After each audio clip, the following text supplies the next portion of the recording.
All Hit Radio.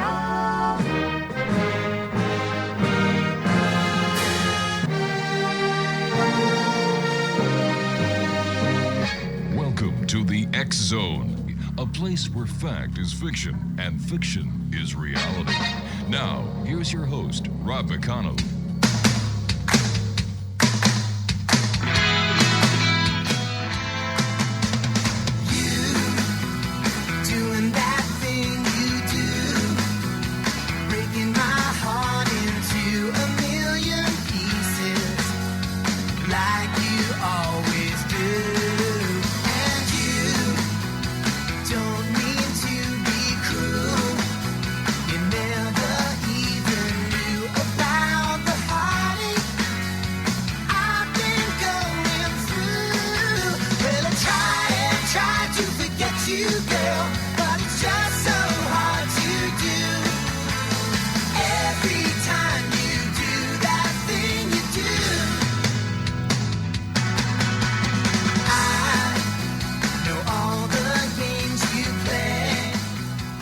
And good evening, one and all, and welcome back to the X Zone. I am Rob McConnell, and for the next 2 hours, I'm your host and your guide as together we will cross the time-space continuum to this place that I call the X Zone.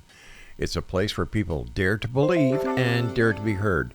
It's a place where fact is fiction and fiction is reality, and the X Zone comes to you Monday through Friday from 10 p.m. Eastern until midnight right here on the X Zone Broadcast Network, Talkstar Radio Network, Mutual Broadcast Network, and on radio throughout the province of Ontario, the northern tier of New York, and the state of Pennsylvania on your hometown radio, Classic 1220, CFAJ AM, and streaming on classic1220.ca. If you'd like to send me an email, xzone@xzoneradiotv.com is the email address, and on all social media sites, Xzone Radio TV.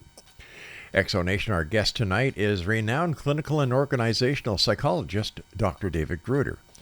A man once dubbed America's integrity expert, with a career spanning for over 4 decades, Dr. Gruder is a multi-award-winning author, trusted advisor to leaders, and a compelling voice in psychology of integrity, societal sanity, and ethical leadership.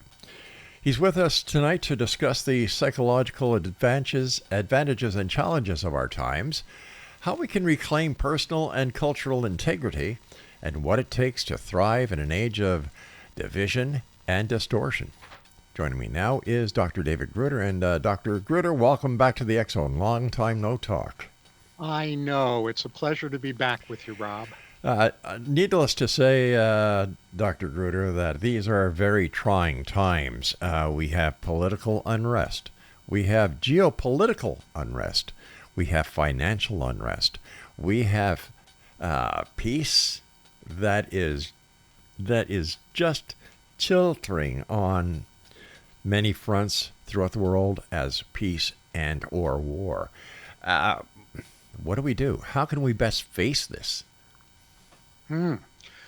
Well, I don't think we can face it in a good way until we come to grips with the impact on us in terms of chronic stress. Do you know that 75% of people report being in a chronic state of stress because of all this craziness going on? I can believe that. I truly can.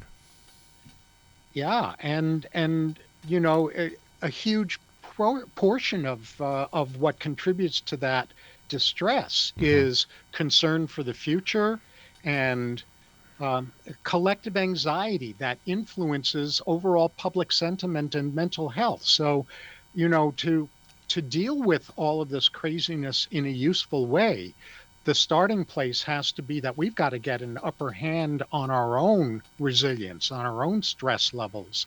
Otherwise, we're not going to be able to respond effectively. But isn't that hard to do when we have a 24/7, 365 news cycle on various media that we just can't get away from the problems of the world?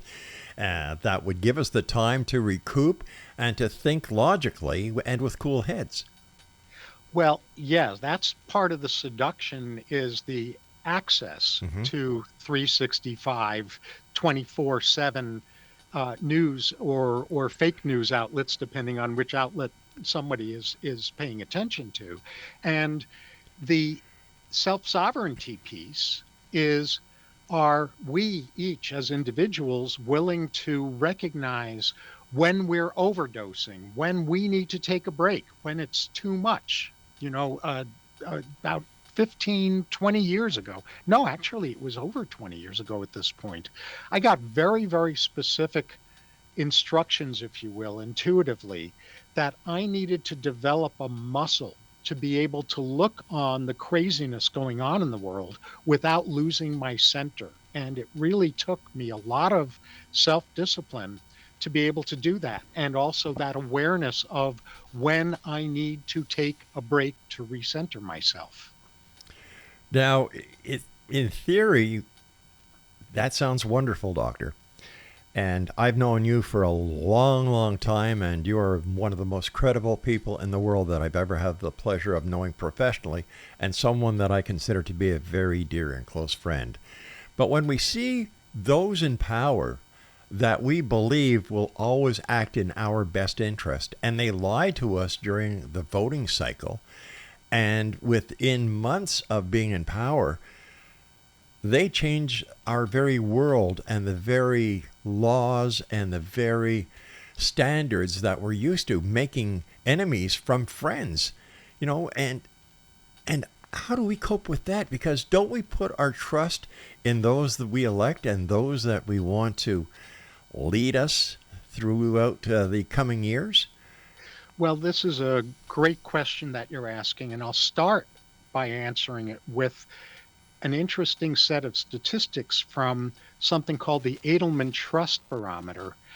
They measure public trust levels year over year, and the latest version in 2025 indicates that 60% of people feel betrayed by government and business, and 70% say that leaders lie.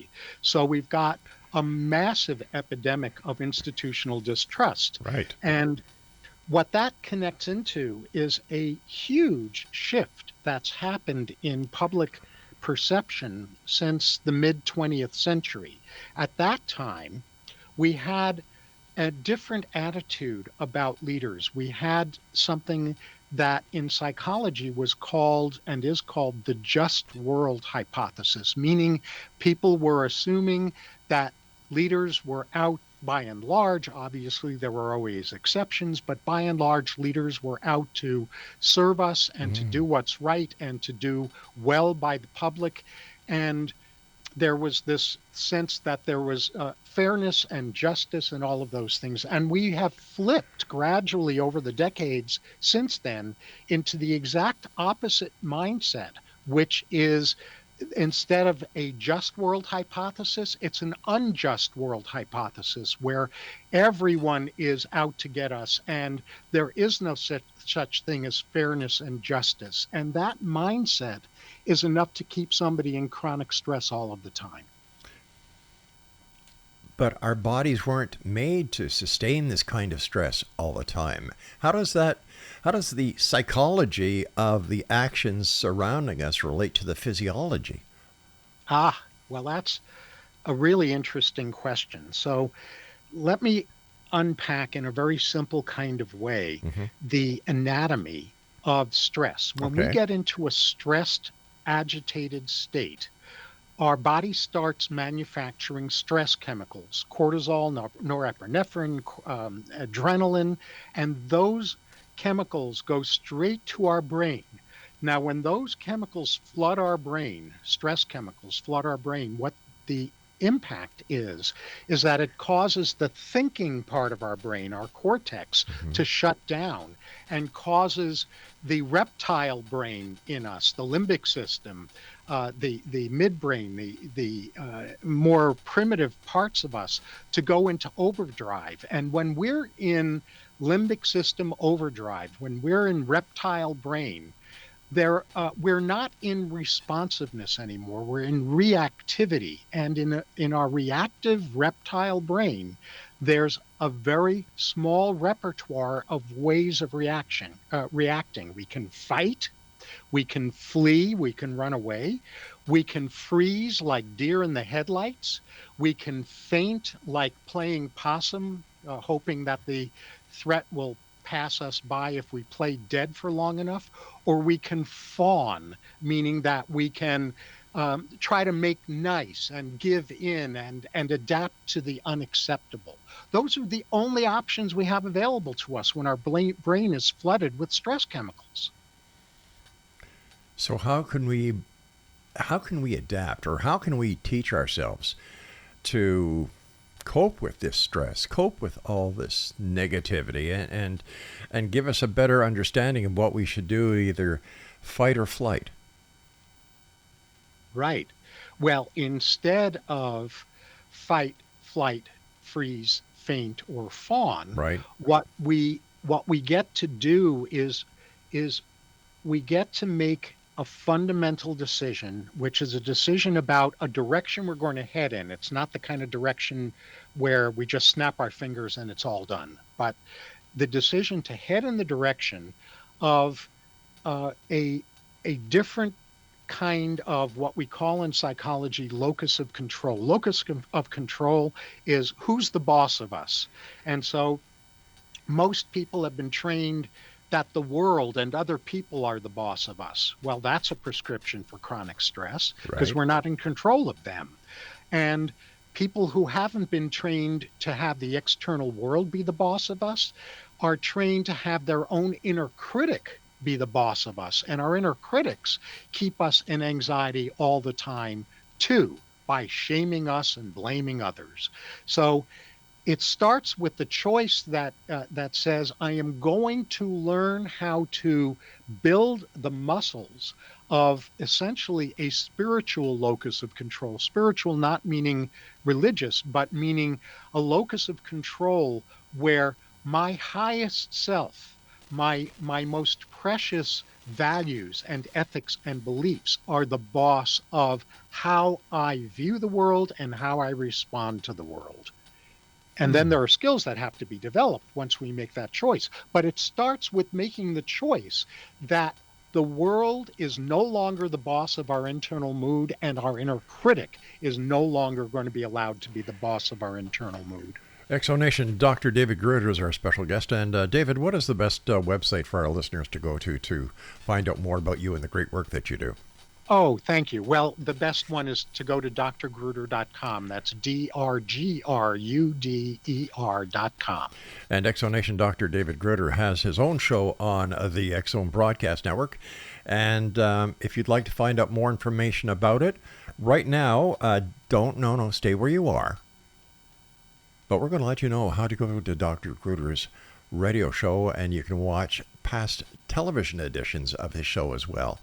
Dr. David Gruder is my guest, www.drgruder.com. I'm Rob McConnell. This is the X Zone, and the good doctor and I will be back on the other side of this very short commercial break. Don't go away.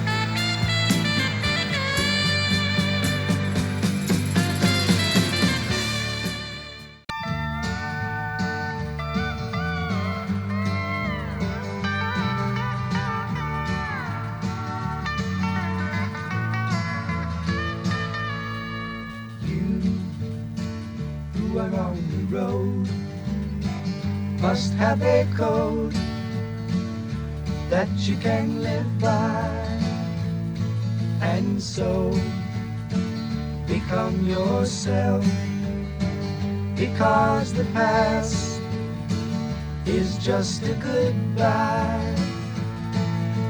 Teach your children well, their father's hell did slowly go by, and feed them on your dreams, the one they picked Welcome back, everyone. Dr. David Gruder is our guest this hour. www.drgruder.com. You know, Dr. Gruder, it seems as almost if many people are just becoming very complacent with the way that they cope with what is going on in the world today. And it reminds me of the Stockholm Syndrome. Is this partially what's happening? Yeah. The Stockholm Syndrome, for those who aren't familiar with the term, is where someone who is imprisoned and being abused actually develops a loyalty to the perpetrator and starts justifying what the perpetrator is doing. Mm-hmm. And we everyday people have a version of that, which in psychology is referred to as learned helplessness, where we adopt this delusional idea that nothing we do makes a difference. Nothing positive we do has positive impact. Nothing negative we do has negative impact. And therefore, it doesn't matter what we do. We might as well just do whatever we feel like doing because we have no impact at all. So basically, we give in. Yeah, we give in, we give up, or other people react to learned helplessness with rage and rebellion instead of giving in. But those are just two different flavors of victimization. Wow. You know, you're known as the integrity doctor. And I was wondering if you could share with us how you define psychological integrity and why it is crucial in both personal and leadership development. Well, my perspective about integrity is about making it practical. So, a lot of people say they believe in integrity, and a lot of people authentically do believe in the idea of integrity, but it's this vague, abstract idea. And in fact, integrity is wired into us. And the way it's wired into us is that all of us have three core drives that we see in the youngest of children, which is why we know that they're baked into us as human beings. We have the drive to be who we truly are. We have the drive for authenticity. We have the drive to bond with others. That's our drive for connection. And we have the drive to influence the world around us. And that's our drive for impact. Well, authenticity is about self-integrity. That's being in integrity with myself. And connection is about relationship integrity, being a person of my words, doing what I say I'm going to do. And impact is about collective or group integrity. And that's where we have positive social responsibility impact in the groups that we're a part of. So integrity is three-dimensional. It's not one-dimensional. If the only aspect of ourselves that we're in integrity with is our own authenticity, then we're not going to be in integrity in our relationships or with the groups that we're a part of. And if we're really big into having positive impact in the groups that we're a part of, then we run the risk of being self-neglectful and neglecting our own well-being and our own authenticity and our own health. So integrity is three-dimensional. It's baked into us, and it grows out of those three core drives: authenticity, connection, and impact. You've worked extensively on restoring societal sanity, Doctor. And I know this from listening to your show and the great guests that you have on it, as well as knowing you all these years and having you on the X Zone. How do you assess the current mental health landscape in Western society? It's never been worse in the course of my lifetime. And you and I are roughly in the same age range. Yes, we're both 35. That's right. We're both 35. We're both pretending to still be 35. So much for integrity, right?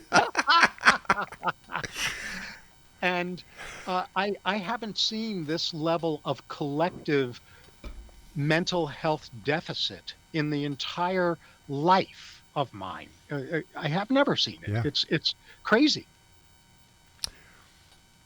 What are some of the most common psychological blind spots that you yourself see in today's leaders and influencers, whether they be in the private sector or in the governmental sector? Ooh, well, that's a juicy question. I try. And you always succeed. It's always such a pleasure to be with you, as I said earlier. And so I have a framework, a leadership maturity continuum, Hmm. and it runs from a very evolved state, which I don't think we have many leaders who are in this state, where they're psychologically wise and mature, and they have the capacity to navigate dysfunctional systems without sacrificing integrity. Where there are a few leaders are people who are well intended but not particularly mature or wise, and they tend to be fairly well informed, but they're insufficiently skilled to do anything useful about repairing the problems we have. And then we have people who are kind of more in the mid range, where they're well intended but they have maturity deficits, or leaders who are well intended but easily co-opted, and they tend to be rather ignorant and insufficiently skilled and susceptible to being hijacked by special interests. And there are a lot of leaders in that in those categories. And then we have the more extreme negative end of things, where we have leaders who have truly narcissistic, self-serving intentions, and they're they basically are useful idiots, as is referred to in propaganda research. I didn't make up that term. In Useful idiots. Can I use that? Yeah. That's a term from propaganda theory, Oh, where people have been co-opted into being pawns of other people's agendas. And in propaganda theory, they're referred to as useful idiots who follow the narratives that have been set for them. And then we have a smaller group of really sinister leaders, have sinister intentions, mhm. and those are the ones that are highly proficient in the negative uses of propaganda and psyops, psychological operations tactics, where they know how to pull the strings of the useful idiots, who then pull the strings of people who are susceptible to being hijacked by special interests. So we've got a real problem with leaders out there, where there aren't anywhere near enough wise and leaders who are really good at navigating dysfunctional systems without sacrificing integrity. It's like a vanishing breed. It sounds a lot like these people are like Jim Jones. He got them to drink the Kool-Aid. Yes, yes. Yeah. And we have leaders, and obviously we're not going to turn this political, but just as a sociological phenomenon, we have leaders at Hmm. both extremes of the political spectrum who are masters at this, As well which as is not to say manipulation. that Yeah. everyone is, Right. but we have those. Yeah. And let's address the elephant in the room. President Trump is a master of that. Oh, without a Yeah. doubt. He has basically rewritten the book on how to be manipulative, how to manifest what was termed 100 years ago, over 100 years ago now, as manufactured consent, which is manipulating people into supporting products, services, causes, and candidates, while thinking they're doing that support out of their own free will, when in fact they've been manipulated into that support. It sounds like brainwashing. Well, it is brainwashing by a more technical term. It's total brainwashing, and it's brainwashing of massive numbers of people. Yeah, we saw that in the election. Am I We getting too do. political, Craig? No, he gave me thumbs up on it, so okay. I know I'm not in trouble yet. Okay. The key word, yet. I'll follow your lead. All right. We see this in today's number one marketing of products. We see this in elections. We see this in the media. Here in the media, if it don't bleed, it don't lead. So I don't understand how people who are not involved or have the knowledge to understand what is going on in the world around them, how they can protect themselves, and why so many people are going to alternative ways and means of coping with the problems, whether it's drugs, alcohol, or a combination of them both. And it's society that is suffering while these manipulators prosper. Well, yes. And of course, we have in many countries, certainly I can speak firsthand with the United States, a very broken education system that doesn't teach critical thinking. It doesn't teach the capacity to consider multiple perspectives on issues. It doesn't teach people how to look underneath surface positions and advocated solutions to really appreciate the deep concerns and high intentions that lead to those surface positions and advocated solutions.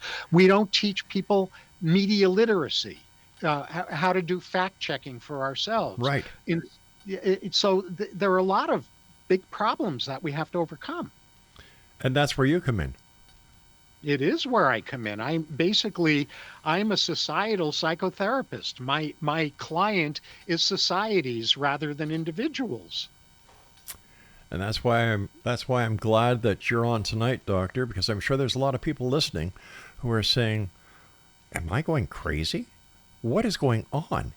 All this news, all this bad news, all this manipulation, all this 724, 365 media that I'm being, bombarded with. And then you've got the cell phone to the ear, you've got the Wi-Fi in the bedroom, and you've got everything going around you at 600 miles an hour. It's not like it was 20 years ago. Right. Nobody stops to smell the roses anymore. That's true. That's absolutely true. And when we have an insane cultural situation, an insane political situation, an insane societal situation, then what people do their best to do is to have a sane response to an insane situation. And sane responses to insane situations look like survival, not thrival. And that's when the patients are running the insane asylum. Yeah. All right, stand by, David. You and I have to take our break at the bottom of the hour. Exonation. Dr. David Gruder is my guest. And if you'd like to find out more about Dr. Gruder and how he can help you, your company, however, visit his website, drgruder.com, where you can find links to his radio show, his TV show, his books, and much more. We'll be back on the other side of this break. Don't go away. And feed them on your dreams, the one they fix, the one you know.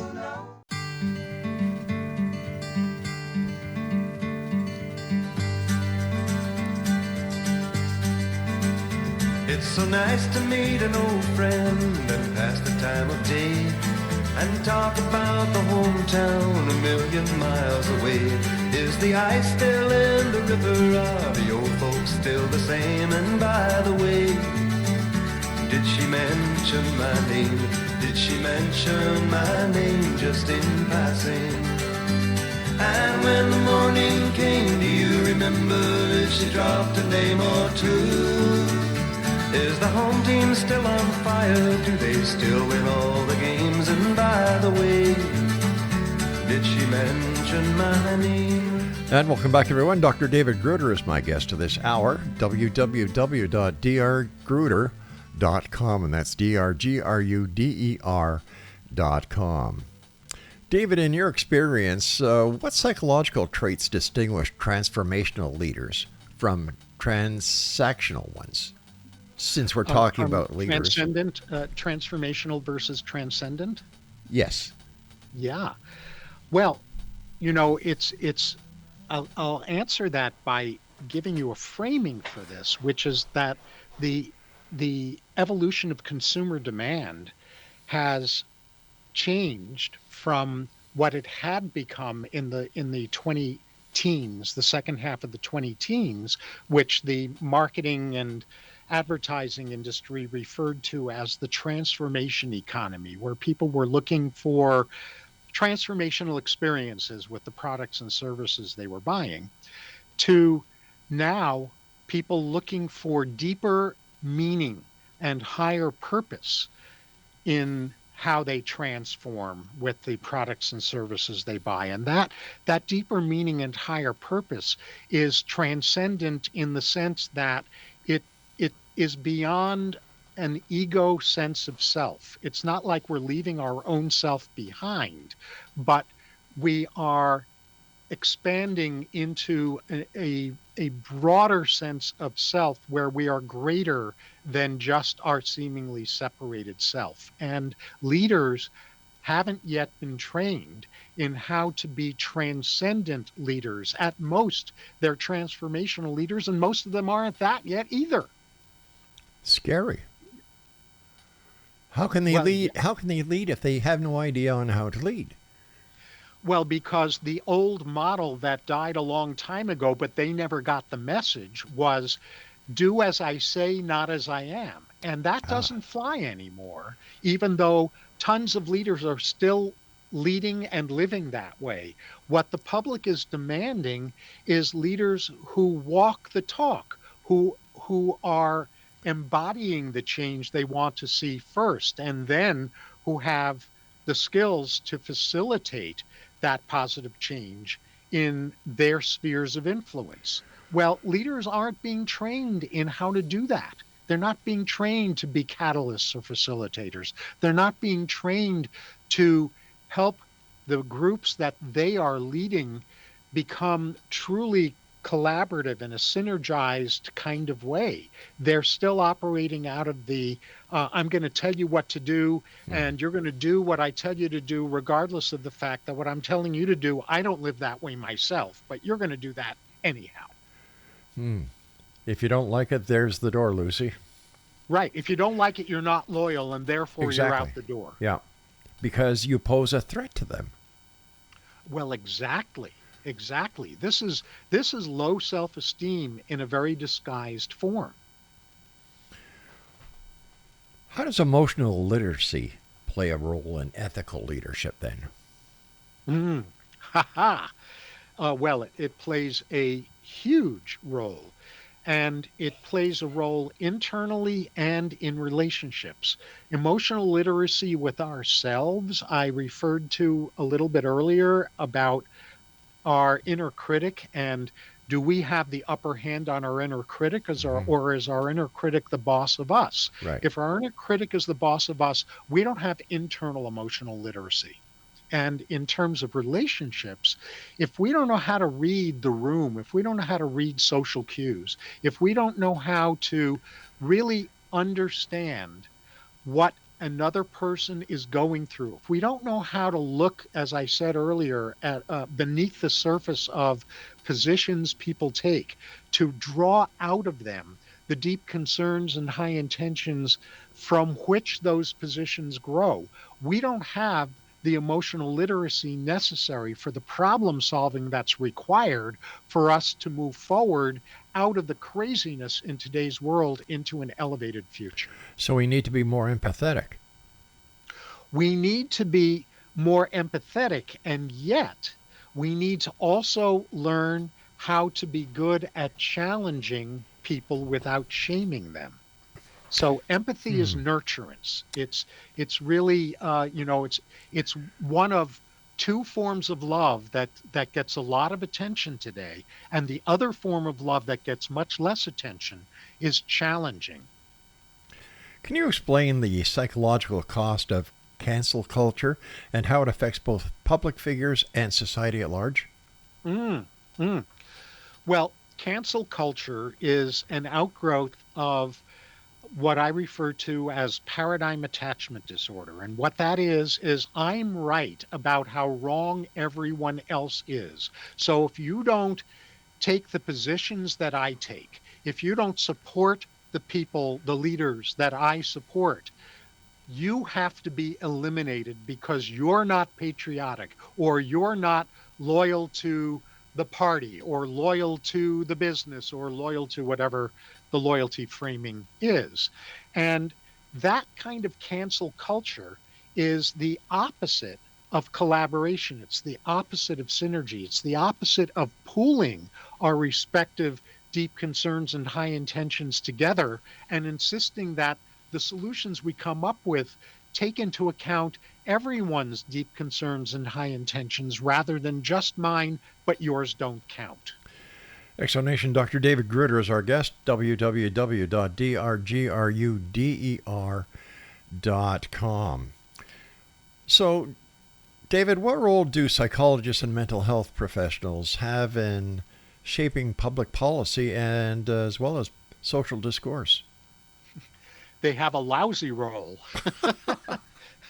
the problem is that my home profession of psychology, the psychotherapists have not been trained in how to recognize and intervene with sources of societal stress that are causing their clients to not be able to function well in life. And so, I don't say this as a criticism of the psychotherapists. I say that as a criticism of the education system for psychotherapists. Therapists aren't being trained in how to recognize what I call fractured nation syndrome, and let alone how to help their clients develop what I call impactful resilience, where they help their clients become more resilient and more positively impactful. They've not been trained in how to do that. I'm one of the only psychologists that I know that actually has a complete program in that. Why has society let the educational system fail so radically over the last 10, 15 years? What happened? Well, I think what happened was that it's been a long time in coming, but the entire education system has been crumbling for decades because it was designed for the industrial age. It was designed to train people in how to be good factory workers, assembly line workers. So it was all about rote memorization and conformity and things along those lines. And the education system hasn't really kept up with the change in society, where we've moved beyond the industrial age, we've moved into the information age, and people aren't being taught by the education system how to collaborate, how to think multidimensionally, how to problem solve in a synergistic way. They're not learning how to do that stuff. It reminds me of an example of when President Trump was referring to bringing all the manufacturers back to the United States at any cost. And in his own words, that he doesn't care which company or which country or which ally he destroys to get it. But what he doesn't seem to realize is something that you were alluding to, is that we haven't kept up with technology. And this is part, in my opinion, faulting of the educational system, because 10 years ago, you didn't have artificial intelligence. 20 years ago, you didn't have robotic robots building cars in the auto industry, as well as many other industries. And in my opinion, when you've got the former owner of WWE being the director of the Secretary of Education, it can only go down from there. Oh, absolutely. The people who have been selected for high-level government positions in the United States reflect the massive ignorance that has taken over the thinking in the United States. They're just symbols or products of that. Today, Craig, what was his name again? Secretary Pete Hegseth said that they're decreasing 20% of the highest ranking admirals and generals in the military. Why? Isn't their experience necessary? Or do they actually stand up to the president and say, no, Mr. President, you're wrong? right. You see, the generals and the admirals have, and of course, the caveat with what I'm about to say is there are always rotten eggs in any barrel. Certainly. But those exceptions aside, the generals and the admirals are people who take their ethical and moral responsibility as leaders very, very seriously. In fact, so seriously that if they are issued a command that they know is devastating, harmful, unethical, immoral, they have a responsibility as an officer to say no to the order.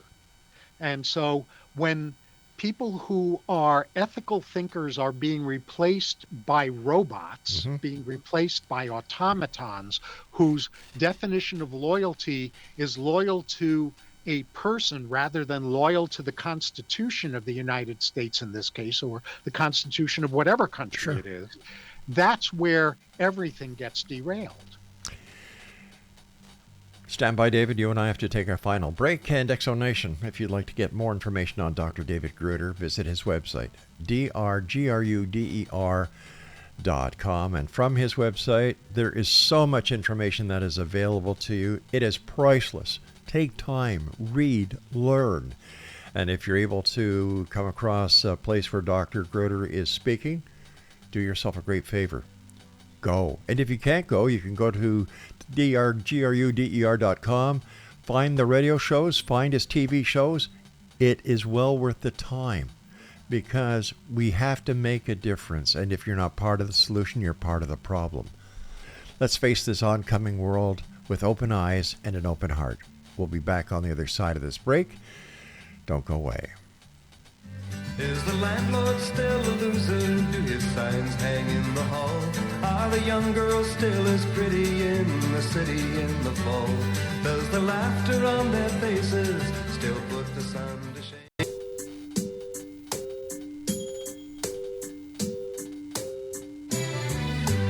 Close your eyes, give me your hand, darling.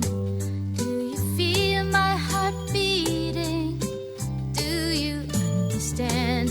Do you feel the same? Am I only dreaming? Is this burning an eternal flame? I believe it's meant to be, darling. I watch you when you are sleeping. You belong with me. Do you feel the same? Am I only dreaming?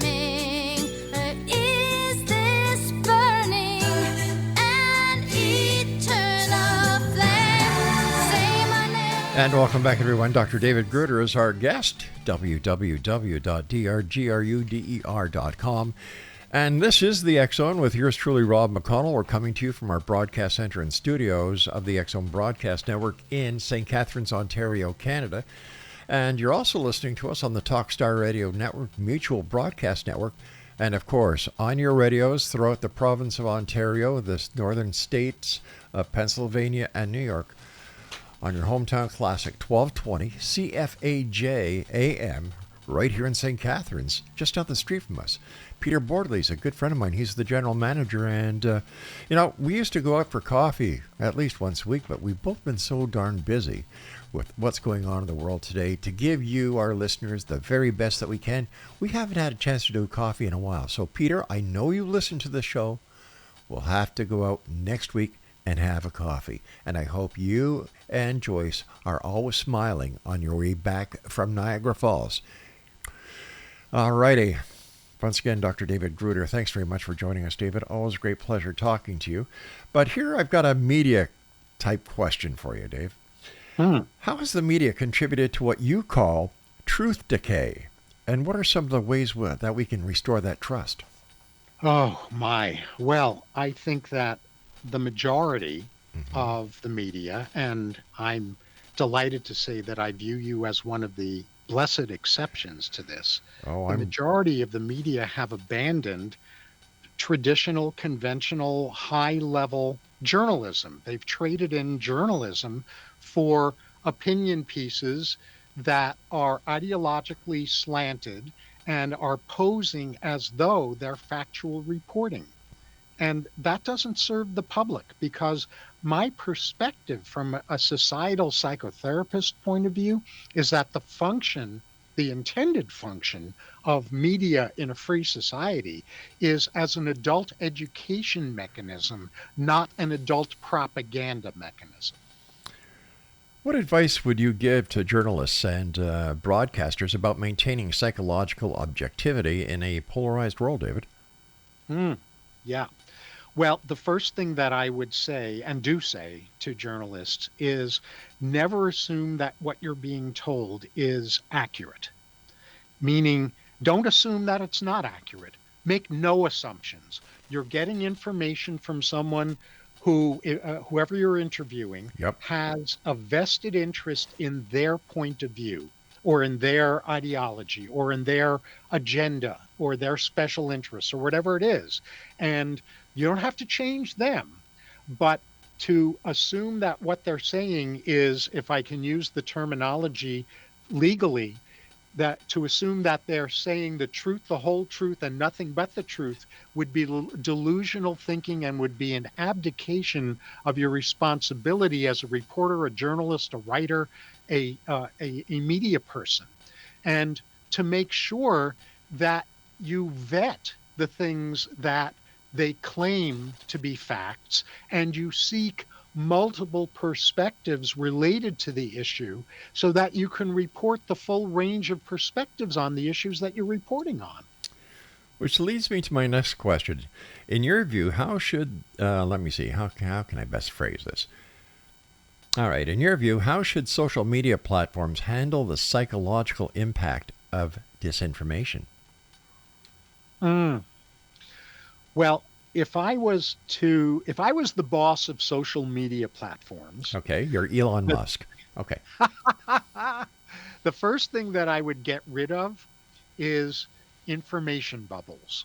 What an information bubble is where the algorithms on social media networks, and also with search engines as well, are designed so that whatever you seem to be interested in, or whatever you seem to be allied with, or believe, they are going to show you more of that. And by us only seeing more of what we think or believe or are inclined toward, leaves us with the delusion that we're seeing the whole picture. And so I would eliminate that kind of information bubble algorithming that these social media networks use to determine automatically what gets put in front of each individual. I agree with you 100%. And it's crazy to see what disinformation actually goes up on these social media platforms.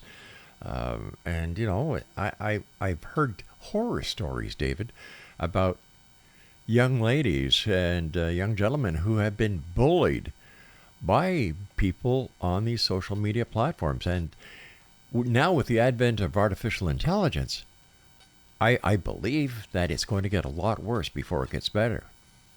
Oh, without a doubt, it's already getting worse, because the advancements in artificial intelligence are enabling sinister people, people with ill intention, to create audios and videos and photographs that are fake. They're not real, and that are designed to cause people to think that they're seeing something that's accurate, and then form the conclusion that the creator of those media want them to form the conclusion about, which is manufactured consent again. It's on steroids with artificial intelligence technology today. You know, I was talking to somebody the other day, and we got into a discussion about subliminal advertising. And we all know that used to happen in the 50s, 60s, 70s, 80s. And as the advent went from television advertising going into the social media, as well as all the different search engines that a person uses during the day, the person said to me, well, thank God, Rob, there's no such thing as subliminal advertising anymore. Oh, I said, that's a joke. I said, what? Well, yeah, Rob, come on. The lines don't flicker, so they can't insert those commercials. They can't, Rob. It's over. And I just had to look at this person, scratch my head, and then I said, with all the sincerity in the world, and you teach children? Yeah, wow. That's truly scary It is. because what's actually happened very, very quickly is that the change in the media is that it's become two-way rather than one-way. Radio and television were one-way communication. And so subliminal advertising took one form in that situation. Now it's two-way. Any person on a social media platform that has a following can spout off any kind of lie they want to spout off, and it will go around the planet instantaneously to all kinds of people and be treated as though it's true, because if you repeat a lie often enough, it gets misperceived as being the truth. That is so true. And we've seen this time and time and time again. How would you differentiate between healthy assertiveness and narcissistic behavior in individuals? And no, I'm not talking about anybody presently in the White House. In everyday people. I think the difference is between my being able to say to you, I have such and such a concern or such and such a goal or such and such a belief, and then turn to you and find out what your goals and intentions and beliefs are, and for us to bat around the virtues of our respective perspectives. Whereas narcissism basically says, I am going to force you to agree with whatever I believe, and if you don't, you are my enemy. Oh, hell, I was talking about the White House. It's just a symptom of a societal illness. Damn, I don't know where they get that Kool-Aid, but I hope they shut the store down pretty darn fast. Truly. David, you're coming to the end of the hour. First of all, as always, thank you. And what, in the next minute and a half, would you like to share with the members of the X-Zone Nation listening to us right now? Well, most of all, I want to share that the underlying reasons why there's this kind of upheaval going on are actually that we're elevating from one species to another. We're moving from Homo sapiens to what I call Homo spiritus, where we are worldly conduits of higher love, wisdom, and power. And because we don't understand that that's the shift we're going through, we think the sky is falling when in fact we are trying to ascend.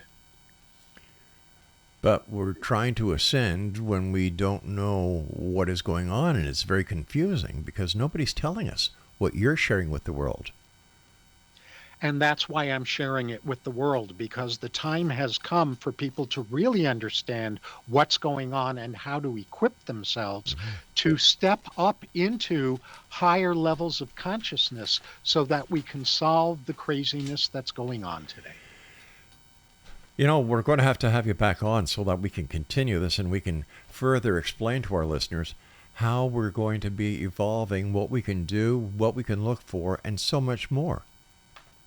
Yes, I'd love to unpack a framework that I have for helping people with this. We will get a hold of you shortly after the show and we'll make the arrangements, because I believe in you, Doctor. I believe that people need to be educated. People don't have to live in fear. They don't have to live in total confusion if they know what is going on. The sharing of education, the sharing of information, if properly done, in my opinion, is the way that we do it. Dr. Gruder, I want to thank you so much for joining us. Thank you again, Rob, for having me. Explanation, that was Dr. David Gruder offering us deep insight into the psychological foundations of leadership, integrity, and personal well-being in today's world. If you'd like to learn more about this work and my friend Dr. David Gruder, visit him online at drgruder.com. And don't forget, he also does a radio show, a TV show. Links to both are available on his website at www.drgruder.com. I'll be back on the other side of this very short break as hour number 2 of the X Zone with yours truly, Rob McConnell, coming to you on the X Zone Broadcast Network, Talkstar Radio Network, Mutual Broadcast Network, and on your hometown radio, Classic 1220. Streaming at classic1220.ca starts right now. My heart beating.